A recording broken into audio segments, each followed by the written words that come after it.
O empresário Daniel Pardim Tavares Lima foi preso em flagrante durante sessão da Comissão Parlamentar de Inquérito, também conhecido como CPI, das apostas esportivas, conhecida como CPI das Bets, no Senado. Representando a empresa Peach Blossom River Technology, que nome, hein? Pardim foi detido sob a acusação de falso testemunho após afirmar desconhecer a sua sócia, Adélia de Jesus Soares, a administradora da Payflow, empresa de pagamentos do setor de apostas online.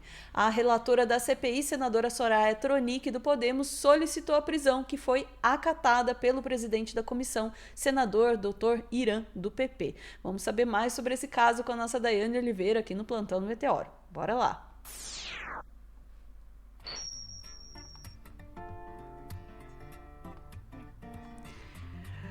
Daiane, ver aí uma prisão ao vivo numa CPI me dá até assim um geladinho no estômago, assim, eu lembro um pouco da CPI da Covid aí. Como é que foi esse caso? Sim, a gente lembra da CPI da Covid, que foi uma CPI com um assunto extremamente sério, assim como é a CPI das bets. No entanto, a gente tem um grande problema na CPI das bets, Ana. Para começar, o problema é justamente sobre a seriedade da CPI. E quando eu falo da seriedade da CPI, por exemplo, é que o debate deveria estar voltado aí justamente para as irregularidades do setor de apostas online. Tem suspeitas de fraudes, operações clandestinas, participação de empresas com megas estruturas. A gente tem aí, por exemplo, um dos entrevistados, dos acusados, que foi a CPI, logo no comecinho, ele disse o seguinte, eu não lembro o nome dele, mas eu vou pesquisar aqui. Ele disse só o seguinte, se a gente tem hoje apostas esportivas, a gente precisa questionar toda essa estrutura, porque lá, quando eu comecei, e eu não tenho medo de falar isso, porque ele já é investigado no processo, a gente encontrava um jogador, que era um jogador que era mediano, fazia acerto com o dirigente de um clube, colocava ele naquele time, manipulava o resultado dos jogos a partir daqueles jogadores que estavam no time, pagava pessoas, pagava árbitros, e isso se tornou um esquema que pode levar, que certamente vai levar a uma modificação de resultado de vários jogos. E aí se fala em pelo menos 15 anos de manipulação de jogos no Brasil. A gente está falando de grandes competições com valores milionários. É muita coisa, gente, não é pouca coisa que a gente está citando. E grandes jogadores, inclusive jogadores que passaram pela seleção brasileira. Só que, assim, eu vou te pedir, Ana, para trazer a matéria, porque apesar do assunto ser extremamente sério, e isso envolver, inclusive, pessoas muito influentes que recebem dinheiro também para fazer a publicidade. Eu não vou falar só da Virgínia, por exemplo, ou do Cauã Raymond. A gente está falando de muita gente, inclusive a Beth Farias, por exemplo, faz a propaganda da Beth. Isso quer dizer que a Beth fez a propaganda é uma das Beth do escândalo? Não. Mas que a gente precisa questionar sobre esse mundo de apostas em que milhões são injetados para fazer com que pessoas também coloquem seu dinheiro ali, e que depois a gente precise fazer uma CPI para identificar se aquele jogo teve um resultado correto. A gente já começa todo um processo por aí. Aí vou te pedir para trazer a matéria. A gente vai ver o que a Soraya Tronic, que é uma das senadoras envolvidas ali no processo da CPI, fez. E aí, um questionamento, eu vou pedir para todo mundo já pensar sobre quem é esse empresário preso. Será que ele realmente é um empresário muito rico, influente no setor ou não? Só essa pergunta. Eu vou deixar essa pergunta no ar e depois a gente responde. Bora lá. E ainda no âmbito da Câmara dos Deputados, vamos falar de outra CPI, o CPI das Bets. O empresário Daniel Pardim Tavares Lima foi preso em flagrante nesta terça-feira sob acusação de falso testemunho durante reunião da Comissão Parlamentar de Inquérito do Senado, que apura irregularidade nas bets. O pedido de prisão foi feito pela relatora da comissão, a senadora Soraya Tronic, e confirmada pelos senadores. O empresário teria negado informações consideradas verdadeiras pelos parlamentares. Vamos conferir exatamente esse momento agora na sua tela. Não vou pedir vênia aqui, mas senhor Daniel Pardim Tavares Lima, o senhor está preso. O senhor, seus advogados vão poder explicar num HC. Excelência, pela ordem, eu noto aqui que é um claro abuso. Senhor, impetre um HC, por favor. O senhor está preso. Abuso de autoridade.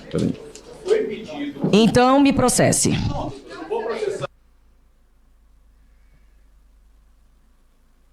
Porque ele não mentiu. E não houve nenhuma mentira concreta. Explica pro ministro. Eu gostaria Por somente favor. que justificasse qual foi a mentira Por que favor. pegou aqui. Qual é a sala flagrancial? Não existe Por favor. uma mentira. As Por perguntas favor. foram Ele não Por conhece, favor. Adélia não conhece, Alexandre Moraes, não sei o quê. E explique para o juiz. Eu já vi inúmeras. Senador Rogério. Excelência também. Está preso. Rogério. Então me prenda por abuso de autoridade. Mas veja bem. Por favor, por favor. Por favor. Junto à delegacia. Ó, Eu vou. pessoal. Me prenda também, me prenda. ó, Eu gostaria O de. senhor me prenda. ó, Doutora Soraya, eu só gostaria de entender qual o O fundamento senhor da vai prisão. trabalhar. A Soraya tá... Eu gostaria só de entender o Falso motivo. testemunho. Não foi um falso O testemunho, senhor está Soraya. preso, senhor. Doutora Soraya, eu só- Me prenda. Qual o motivo? Doutora Soraya, por favor, qual o motivo da prisão? Já foi dito. O senhor impede no HC. Doutora Soraya, eu só gostaria de motivar. Não, eu não sou juíza. Mas a senhora teria que motivar. Não para motivar. Ana, eu vou Falso te pedir só para testemunho. pausar um pouquinho, por favor. Eu acho Negociando tanto com por quê? Por que fazes isso comigo, Daiane? Diga. Desculpa, Ana. Mas a Joana fez a pergunta: o empresário é o de amarelo? Sim, gente, o empresário é aquele homem ali de amarelo. Que e é fica isso. como? Exatamente. E eu pedi isso para você só para dizer, a Soraya Tronic, ela em todo momento fala que ele prestou falso testemunho. E sim, tem informações que apontam diretamente que ele tem relações com essas pessoas que foram citadas pela Soraya. E ele negou o contato, inclusive, mesmo com todas as provas apontando para aquilo ali. Mas a forma que isso foi conduzida, a forma que isso foi feita, foi no sentido de espetáculo. Perdão, gente, eu preciso falar sobre isso. Foi uma espetacularização. Poderia ter sido feita com muito mais tranquilidade, mas o pessoal gosta de ver a Soraya pegando ar, então vamos ver o finalzinho também, Ana, por favor. Bora. por favor, eu vou suspender essa sessão por 5 minutos para nós deliberarmos em relação ao que aconteceu até agora. Houve um pedido de prisão, e qualquer um pode solicitar um pedido de prisão aqui, nós vamos avaliar. Há a imputação de que houve falso testemunho. Isso está acontecendo desde o começo. Tá, Nessa segunda, então, nessa eu vou- segunda eu vou- etapa, eu vou- o advogado está usando. Você, por favor. É isso. É isso, Dai? É isso, Ana. E aí uma informação que é interessante é o seguinte: o Daniel Pardim, ele é o responsável pela Peach Blossom, que possui participação na empresa Playflow. São operações ligadas a apostas ilegais, de acordo com a Polícia Civil do Distrito Federal. E por isso ele estava naquele espaço ali também, figurando participando da mesa, e estava sendo ouvido pela CPI das Bets. Pardim, ele se recusou a prestar esclarecimento sobre a sua ligação com essa empresa, a Peach Blossom, que está sendo investigada por as apostas. E a partir disso, a Soraya, ela compreendeu, olha, já que ele tem essa ligação, a gente tem isso aqui, tem aquilo ali, e ele disse que não tem nenhuma ligação, vou pedir a prisão. O pedido de prisão foi acatado, o empresário foi preso. A defesa do empresário, que é representada pelo advogado Lucas Monteiro Faria, acusou a CPI de violar o direito ao silêncio, que é classificado por decisão, que é permitido por lei, e ainda diz que houve abuso de autoridade. E sim, o empresário ele pode ir para a CPI e se manter em silêncio, mas dizer que não conhece, ele já quebrou o silêncio. Silêncio é silêncio, gente. O senhor conhece tal pessoa? A resposta tem que ser: solicita o direito de manter em silêncio. E repetir isso, como a gente viu em várias outras CPIs, acontece isso. A pessoa não precisa dizer, repete o disco arranhado ali, é horrível, é chato, inclusive pode solicitar ao Supremo Tribunal Federal a decisão, uma liminar, para não estar naquele local. Essa CPI das bets, por exemplo, que não achou necessário que a Deolane Bezerra fizesse o depoimento para a CPI diretamente, o depoimento sobre as bets. Vale lembrar que a Deolane Bezerra ela foi presa em uma operação que foi uma das primeiras operações de bets, que envolvia apostas ilegais e lavagem de dinheiro, de acordo com a Polícia Federal. A polícia não explicou bem ainda como era a operação, mas, assim, foi uma operação sobre isso. E, no final das contas, a gente tem aí, e me desculpe, a gente não teve a Virgínia obrigada a ir para essa CPI, que é uma das pessoas que ganhou dinheiro sobre publicidade de apostas de bets, Virgínia Fonseca, que é uma influencer, etc. e tal, muito famosa. A gente não tem, e aí, por que eu cito muito a Virgínia? Porque a participação dos lucros da Virgínia, de acordo com denúncias que foram feitas, inclusive pela Piauí, ela recebia uma porcentagem de lucros sobre, inclusive, o valor que cada pessoa perdia dentro do site de apostas. Então, assim, a gente precisa questionar sobre isso. Precisa questionar sobre quem lucra com a desgraça das pessoas. A gente tem aí uma parcela muito grande da população querendo sair da miséria, da pobreza e querendo uma vida melhor. Quando você mistura isso a uma falta de perspectiva do ponto de vista do Estado, e a gente tem ali pessoas dizendo que é fácil ganhar dinheiro, que é só apertar no botãozinho, baixar um aplicativo, e se você investir 10 centavos, você ganha 1 milhão, essa pessoa quer mudar de vida, todo mundo quer mudar de vida. Não à toa as pessoas compravam os produtos do baú da felicidade, telecena, raspadinha, jogam na loteria esportiva, jogam nas outras loterias aí, apostam na Mega Sena. Mas uma coisa é quando está dentro da legalidade, tem uma vistoria, e outra coisa é quando está fora. E aí eu digo, Ana, eu respondo a pergunta que eu fiz no começo, né? O Pardim, dentro dessa estrutura, ele é visto como peixe pequeno. Para ele foi dado voz de prisão. E para tantas outras pessoas, a gente vai ter aí uma CPI que é, inclusive, chamada de CPI da pizza. Já está sendo chamada assim na imprensa, da CPI da pizza. Gente, logicamente, vai ter a Soraya aí questionando isso, dizendo que está fazendo o seu trabalho, e está mesmo. E uma coisa, tá? A Soraya, inclusive, alertou os advogados, aí é importante lembrar disso, que também pode ser investigada, né, pela sua atuação dentro da Câmara. Porque se os advogados acreditarem, como foi a defesa, de que ela está agindo de alguma forma a se comprometer ali, ou agindo de forma a abuso de autoridade, ela pode, sim, também ser questionada juridicamente, e isso talvez seja feito, ou talvez não, mas o que a gente tem aqui de interessante é que qualquer pessoa pode dar voz de prisão. Então, a Soraya fez ali o seu trabalho, fez uma cena também para levantar um pouquinho a moral da CPI das bets, que estava um pouquinho fora da imprensa, e olha a gente aqui falando dessa CPI.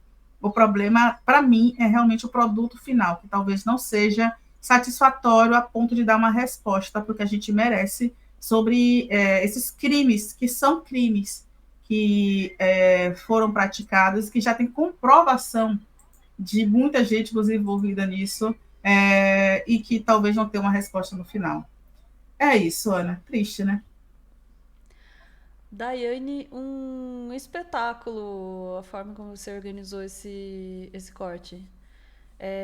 Porque a gente parte de um acontecimento que é de fato um espetáculo. Você tem toda a razão, assim, né? A gente ouve a notícia, pô, alguém foi preso numa CPI. Você fala, caraca, né? Nossa, que ótimo, alguém fez isso e tal. Parece uma coisa muito boa e espetacular ao mesmo tempo, né? Mas você trouxe uma informação contextual para esse acontecimento que é fundamental. Tem o aspecto espetacular da prisão? Tem de fato algo interessante na atuação da Soraya, que a gente, né, conheceu aí de outras CPIs, né, que requer de fato, né, na posição dela ali, eu achei muito interessante ver isso, assim, na posição dela, ela né, se pôr, né, nessa posição de dar a voz de prisão ali. O pessoal apontou muito que foi o Rogério, eu esqueci o Rogério Relógio, eu esqueci o sobrenome dele, né, que apontou que havia essa contradição, a Soraya bancou essa voz de prisão. Ana, me permita, é o Marcos Rogério, Cerberus, o bolsonarista. Marcos Rogério. Aí tem que né, dar crédito para a verdade ali do negócio. Falaram que ele que apontou, né, essa contradição, a Soraya bancou, né? E eu, ao ver esse clipe a primeira vez, eu fiquei com muita curiosidade para ver como seria o desenrolar do bafafá todo ali, porque aí vem né, o cara que estava presidindo ali a sessão, não sei de vista quem que era ali, né, porque a Soraya se levanta, vai embora, e eu falei, putz, já vão dizer que a Soraya se exaltou, porque é mulher e tudo mais, tarará, e já tava esperando, olha como é que é a cabeça da gente, né, eu já tava esperando ver a Soraya desautorizada ali, né, por ser mulher e ter dado voz de prisão. Mas pelo jeito foi bancada aí nesse sentido. Aí acabou a parte positiva nesse sentido. Porque aí o que você traz no contexto desse acontecimento é, como eu disse antes, fundamental. Porque aí eu vejo um paralelo, sabe, nessa prisão e a única prisão que a gente viu ao vivo na CPI da Covid, que também foi de um peixe pequeno, né? E aí os paralelos começam a rolar, né, na espetacularização. Veja, eu não entro na linha da crítica da CPI da Covid no sentido de dizer foi apenas um circo, deu em pizza. Eu discordo dessa leitura, né, porque o circo naquele momento tinha uma razão de ser, né, tinha uma razão de pressionar pelas vacinas, enfim, e para mim aquilo foi o começo do fim, né, do Bolsonaro, assim, aquela espetacularização tinha uma razão de ser, mas dito isso, assim, a questão da prisão na CPI, apesar de ser divertidíssima para a gente que está vendo, ela muitas vezes tem essa função de espetacularização. E nesse caso específico, você apontar que é um peixe pequeno numa CPI que não está sendo encaminhada, né, de forma a, de fato, trazer justiça para a questão das bets, e aí, de novo, você tem completa, total razão em apontar o perigo e o dano que as bets representam para o país. E uma CPI das bets deveria ser o lugar onde essa questão fosse, deveria, né, ser o lugar onde ela seria analisada com a profundidade, a seriedade e a rigidez que esse assunto requer. Né? E saber que, olha, os peixes grandes, alguns não estão sendo nem convocados, outros estão vindo e não está dando nada, o negócio está ensaboando, ou seja, está passando a visão e o poder das bets aqui nesse negócio. Isso é um ponto fundamental dessa notícia, né? Saber quem é esse cara, por que só ele e o que está acontecendo no geral na CPI das bets, que a gente, né, o Brasil não está acompanhando assim com muito afinco. É um negócio que está acontecendo e aí eu acho que isso é uma questão também, está acontecendo lá, ninguém está vendo. Quando falaram que ia acontecer a CPI das bets, eu achei que ia ser uma coisa que ia ter mais visibilidade, né? Porque eu falei, tem um monte de peixe graúdo aí, tem uma galera conhecida aí, tem uma galera de peso, respeitada aí, fazendo propaganda de bet na TV. Quando é que vai entrar essa galera? Né? Pra gente saber quais são essas ligações. E não aconteceu. Essa CPI está acontecendo ali e a gente mal ouve falar dela, né? Gostaria de dizer que essa prisão dá visibilidade para a CPI das bets e para, quem sabe, botar mais pressão popular no resultado dela. Gostaria. Acredito? Não. Né? Porque tem muito dinheiro envolvido. Aliás, tem um motivo pelo qual a CPI das bets não está na imprensa hegemônica, né? Porque ela está na propaganda. As bets estão na propaganda. Eu ia dizer isso. Quem está financiando ali várias emissoras? Inclusive, tem emissora que tem um programa próximo do que seria as bets, né? É isso. Quem anuncia não denuncia, né? Este é o ponto. É isso, Dai? Ficamos por É. aqui? É isso, Ana. Eu só queria fazer um complemento que é em relação aos nomes, né, de quem compõe a mesa ali junto com a Soraya Tronic, e ela foi validada mesmo. O presidente do colegiado, que é o Irã, do PP, validou justamente a prisão do Padim, né, do Pardim, e, de fato, a Soraya ela tem uma atuação muito forte nessa comissão, mas, né, faz todas essas ressalvas. É preciso que a população fique de olho, porque, infelizmente, está sendo um cenário político para tirar esses cortes e, não, efetivamente, a gente está vendo pouca coisa acontecer de possibilidade de mudança para o nosso país, infelizmente. Exatamente. Ai, ficamos por aqui, Dai. Voltamos em instantes. Chat. Você ia dizer alguma coisa? Não, ficamos, Ana. Perdão, é que você fez que ia falar. Chat, voltamos em instantes para mais assuntos do dia. Beijos.